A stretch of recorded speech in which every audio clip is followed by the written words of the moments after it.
The Matrix changed action movies forever when it hit theaters in 1999, and a huge part of that impact came from the firearms the Wachowskis chose for their cyberpunk masterpiece. Today, we are breaking down every single gun that appears in this film, from the pistols Neo dual wields in the lobby to the helicopter-mounted minigun Trinity uses to save Morpheus.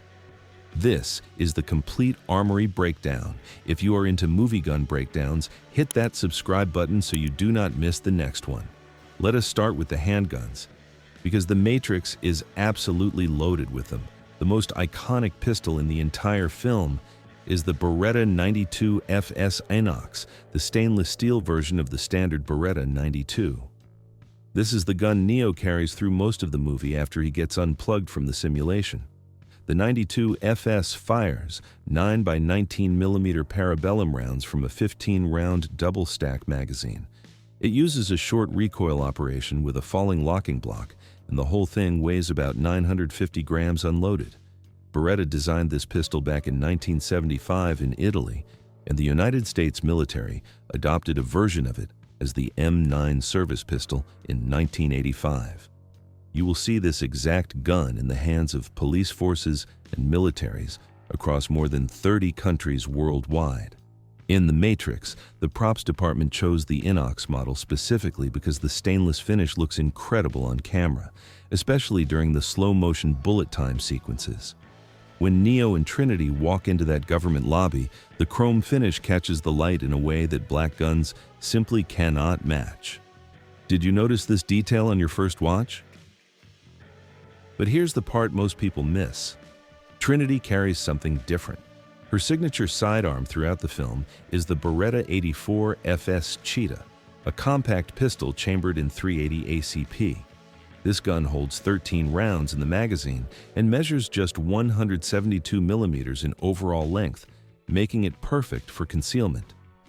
The 84 FS shares the same basic design philosophy as the larger 92 series, with that open slide design Beretta became famous for. Trinity pulls this pistol during the opening scene when she takes out an entire squad of police officers, and it appears again when she enters the Matrix to extract Neo. The smaller frame fits Carrie-Anne Moss perfectly and gives her character a distinct visual identity separate from Neo. Now, this is where things get crazy. Agent Smith and his fellow programs all carry the Desert Eagle Mark 19, one of the most recognizable handguns ever manufactured. This Israeli-made pistol chambers the massive .50 Action Express cartridge, though the props in the Matrix were actually chambered in .44 Magnum for practical shooting with blanks. The Desert Eagle weighs nearly 2 kilograms fully loaded and measures 269 millimeters in overall length. It operates on a gas system similar to rifles rather than the blowback or recoil systems most pistols use. Magnum Research introduced the original Desert Eagle back in 1982, and it became the go-to-movie villain gun throughout the 1980s and 1990s. The Wachowskis gave these to the agents specifically because the massive size communicates raw power and threat. When Agent Smith pulls that chrome Desert Eagle, you understand immediately that this program means business. Do you think Hollywood exaggerated this gun, or does the Desert Eagle really deserve its reputation? Moving into the submachine gun category, The Matrix features several different models that appear throughout various action sequences. The Micro Uzi shows up in the hands of SWAT team members during the lobby shootout. This compact Israeli submachine gun fires 9mm rounds at a rate of 1,200 rounds per minute from a 20 or 32 round magazine. The Micro Uzi measures just 460 millimeters with the stock folded, making it ideal for close quarters combat. Israel Military Industries developed the original Uzi in 1950, and the micro variant came along in 1983 as an even more compact option for vehicle crews and special operations forces. The Heckler & Koch MP5K also appears in multiple scenes, particularly in the hands of security personnel and police tactical units. This German submachine gun became the gold standard for counterterrorism units worldwide after its introduction in 1976. The MP5K fires 9x19mm parabellum at 900 rounds per minute from 15 or 30 round magazines. It uses a roller-delayed blowback system that Heckler & Koch adapted from the G3 rifle platform, giving it exceptional accuracy for a submachine gun. The K variant stands for Kurz, meaning short in German, and this version eliminates the stock entirely for maximum concealability. Throughout the Matrix, you can spot MP5K variants in holsters and being fired during building assaults. And here's the fun part. Neo, famously dual, wields a pair of Scorpion VZ-61 submachine guns during parts of the lobby shootout. These Czechoslovakian weapons fire 32 ACP rounds at 850 rounds per minute from 20-round curved magazines. The Scorpion weighs only 1.3 kilograms and measures just 270 millimeters with the wire stock folded. Czeska Zbrojovka designed this weapon in 1959 for vehicle crews and special forces who needed something smaller than a full-size submachine gun. The rate reducer mechanism inside the grip slows the cyclic rate to a controllable level despite the tiny size. Neo grabs these from a weapons cache inside the Construct program, and the prop department likely chose them because the compact profile allows Keanu Reeves to aim both guns forward while maintaining proper form. Quick question for you. Which of these weapons looked the coolest on screen? Drop your answer in the comments. I want to see what you all pick. Shotguns appear throughout the Matrix as well, primarily in the hands of law enforcement characters. The Remington 870 shows up multiple times as the standard police shotgun. This pump-action 12-gauge has sold over 11 million units since Remington introduced it in 1950, making it the best-selling shotgun in firearms history. The 870 uses dual action bars for smooth cycling and a steel receiver for durability. Police versions typically hold 4 to 7 shells in the tubular magazine, depending on barrel length. You will spot these in patrol car racks and in the hands of officers during building assault scenes. The Mossberg 590 also appears in SWAT team loadouts. This military specification pump-action shotgun features a bayonet lug, heat shield, and a heavier barrel than civilian models. Mossberg designed the 590 to pass the U.S. military's brutal 3443C testing protocol, which includes firing 3,000 rounds without cleaning and surviving being buried in sand and mud. The 590 holds up to 9 rounds of 12-gauge ammunition and weighs about 3.3 kilograms empty. Throughout the Matrix, tactical teams carry these whenever they breach doors or enter confined spaces. Realistic or pure movie magic? What do you think? And this is where the movie goes full insanity. Now we get into the heavy weapons that make the Matrix's action sequences truly spectacular. The lobby shootout features an absolutely massive amount of rifle fire, and several distinct weapons appear in that scene. Neo uses what appears to be a Colt Model 733, a compact carbine variant of the M16 platform. This weapon fires 5.56 by 45mm NATO rounds from 30-round Stanag magazines at a cyclic rate of 800 rounds per minute. The 733 features an 11.5-inch barrel and collapsible stock, making it significantly shorter than the standard M16A1. Colt manufactured these carbines for military and law enforcement customers who needed rifle firepower in a compact package for vehicle operations and close-quarters combat. But here's the part most people miss. Security forces in the Matrix carry various M16 variants, including what looks like M16A1 rifles with their distinctive triangular handguards and fixed stocks. The original M16 entered U.S. military service in 1964, and the A1 variant with its forward assist and chrome-lined chamber arrived in 1967. These rifles fire 5.56mm rounds at 750 to 900 rounds per minute from 20 or 30-round magazines. The direct gas impingement system Eugene Stoner designed makes the M16 lightweight and accurate, though it requires more maintenance than piston-driven designs. What happens next is legendary. The biggest gun in the Matrix appears during the helicopter rescue sequence. Trinity mans a General Electric M134 minigun mounted in the door of a Bell UH-1 Iroquois helicopter. This 6-barrel rotary machine gun fires 7.62 by 51 millimeter NATO rounds at rates between 2,000 and 6,000 rounds per minute, depending on the electric motor speed. The M134 weighs approximately 39 kilograms without ammunition and requires an external power source to drive the rotating barrel cluster. General Electric developed this weapon in 1960 for helicopter door gunners and light attack aircraft during the Vietnam War. The rotating design, based on the 19th century Gatling gun principle, allows sustained fire without overheating any single barrel. When Trinity opens up on that government building, the visual effect of hundreds of shell casings flying and glass shattering everywhere became one of the most memorable shots in action movie history. Which gun here is your favorite so far? Police snipers in The Matrix appear to carry variants of the Remington 700, the most popular bolt-action rifle platform in American law enforcement. This rifle has been in production since 1962 and serves as the basis for the U.S. military M24 and M40 sniper systems.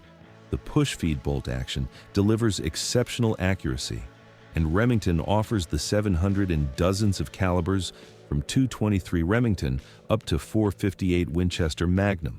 Law enforcement versions typically chamber .308 Winchester for effective ranges out to 800 meters or more. The agents also carry what appears to be a Smith & Wesson Model 29, the famous .44 Magnum revolver that Dirty Harry made iconic. This massive double-action revolver holds 6 rounds and weighs nearly 1.3 kilograms unloaded. Smith & Wesson introduced the Model 29 in 1955 as the most powerful production handgun of its era. The cylinder swings out to the left for loading, and the adjustable rear sight allows precise shooting at distance. Agent Smith draws this revolver during the subway confrontation with Neo, adding to the Western showdown feel of that sequence. Now, this is where things get interesting. Throughout the film, various background characters and extras carry additional firearms that complete the visual world. You can spot Glock 17 pistols in some scenes, the Austrian polymer-framed pistol that revolutionized handgun manufacturing when it arrived in 1982. The Glock fires 9mm rounds from 17-round magazines and weighs just 625 grams unloaded thanks to its polymer frame. Various security guards appear to carry these as standard sidearms. The prop department also included several Taurus pistols as background weapons, including what looks like PT-92 and PT-99 models. These Brazilian-made guns are essentially Beretta 92 designs, manufactured under license with some modifications like a frame-mounted safety, instead of the slide-mounted version on genuine Berettas. One detail that firearms enthusiasts always notice in The Matrix is the custom magazine pouches and tactical gear that the rebels wear when entering the simulation. The Construct program, where Neo asks for guns, famously shows racks and racks of weapons stretching into infinity. The props department assembled this collection from various rental houses and created a visual statement about the unlimited possibilities within the Matrix itself. And here is the fun part. The weapons handling in The Matrix influenced action cinema for decades afterward. Keanu Reeves trained extensively with firearms instructor Andy McNabb and armorer John Bullring to achieve the smooth reloads and transitions you see on screen. The famous gun kata sequences where Neo dodges bullets while returning fire required precise choreography between the actors and the special effects team. But here's the part most people miss. What makes The Matrix's arsenal special is how the Wachowskis matched each weapon to its user. Neo gets sleek stainless pistols that look futuristic and heroic. The agents carry massive hand cannons that emphasize their inhuman threat. Trinity uses compact, efficient weapons that match her character's precision, and the human authorities carry standard military and police weapons because they represent the mundane world that our heroes have transcended. Now, this is where things get crazy. The armory scene in the Construct program deserves special attention because it reveals how the rebels approach combat inside the simulation. When Neo says he needs guns and lots of guns, the racks that appear contain recognizable real-world firearms rather than futuristic energy weapons. This creative decision grounds the Matrix in reality even while the characters bend physics and dodge bullets. The Wachowskis wanted audiences to understand that inside the Matrix, the rules of our world still apply to some degree. Bullets still kill. Guns still need reloading, and the rebels still need to choose their loadouts carefully based on the mission ahead. The tactical vests and holster rigs the characters wear also tell a story about preparation and professionalism. Trinity wears a slim-profile chest rig that keeps her pistols and spare magazines close to her body for fast access during acrobatic movements. Neo's loadout changes throughout the film as he grows more confident in his abilities, starting with basic pistols and eventually grabbing everything he can carry for the lobby assault. Morpheus keeps his weapons minimal because his fighting style relies more on martial arts than gunplay, though he still carries backup firearms for emergencies. Did you ever notice this difference between the characters? And this is where the movie goes full insanity behind the scenes. Looking at the blank firing conversions used during production, the prop department worked with professional armorers to ensure every weapon could cycle reliably on camera. Blank ammunition produces the muzzle flash and cycling action that makes gunfights look real, but it requires modified barrels and sometimes adjusted gas systems to function properly. The armorers on the Matrix had to convert dozens of weapons and keep them all functioning through weeks of intense shooting schedules. Each gun needed regular cleaning and maintenance between takes because blank powder residue builds up faster than live ammunition residue. The shell casings you see flying through the air during bullet time sequences required additional practical effects work. The production team rigged pneumatic ejection systems near the actors to launch spent brass at precisely the right moments. These casings had to match the caliber of whatever weapon appeared on screen, so continuity supervisors tracked which guns fired, which ammunition throughout every scene. Getting a 9mm casing flying out of a gun that should eject 45 ACP would break immersion for firearms enthusiasts in the audience. What happens next is legendary in terms of sound work. Sound design also played a massive role in making the Matrix's guns feel powerful and distinct. The sound team recorded real gunfire from each weapon type and then layered those recordings with additional bass frequencies and echo effects to create the signature sounds you hear in the film. The Desert Eagle gets a deeper, more resonant boom than the Berettas. The Minigun has that distinctive whine from the electric motor spinning up before the thunderous roar of continuous fire begins. Each weapon sounds different because the sound designers wanted audiences to recognize guns by their audio signatures alone. And here is the fun part about the film's influences. The influence of Hong Kong cinema on the Matrix's gun handling cannot be overstated. Director John Woo pioneered the two-gun shooting style in films like Hard Boiled and The Killer throughout the 1980s and early 1990s. The Wachowskis brought Hong Kong choreographer Yuen Wu Ping to train the cast in wire work and martial arts, but they also studied Wu's gunplay techniques extensively. The way Neo crosses his arms while dual-wielding, the dramatic slide across floors while firing, and the slow-motion shell ejections all trace directly back to Hong Kong action cinema traditions. Ammunition capacity in The Matrix follows movie logic rather than real-world limitations. Characters fire far more rounds than their magazines actually hold, and reloads happen at dramatically convenient moments rather than when the guns would actually run dry. This creative liberty keeps the action flowing without constant interruptions for magazine changes. The filmmakers trusted that most audience members would not count shots, and that the visceral impact of continuous gunfire outweighed strict realism. Do you think this was the right call, or should movies stick to accurate round counts? The legacy of The Matrix's firearms extends into video games, other films, and even real-world tactical training. The lobby shootout became a template that dozens of later productions tried to replicate. Video games like Max Payne adopted bullet time mechanics directly inspired by The Matrix's visual style. And firearms instructors report that students sometimes request training in the dramatic shooting stances they saw Keanu Reeves use on screen, even though those stances prioritize looking cool over practical accuracy and safety. So what was your favorite weapon from The Matrix? Let me know in the comments. And if you want to see more breakdowns like this, check out our video on every gun in Terminator 2. It is absolutely packed with iconic firepower. Thanks for watching Real Caliber. See you in the next video.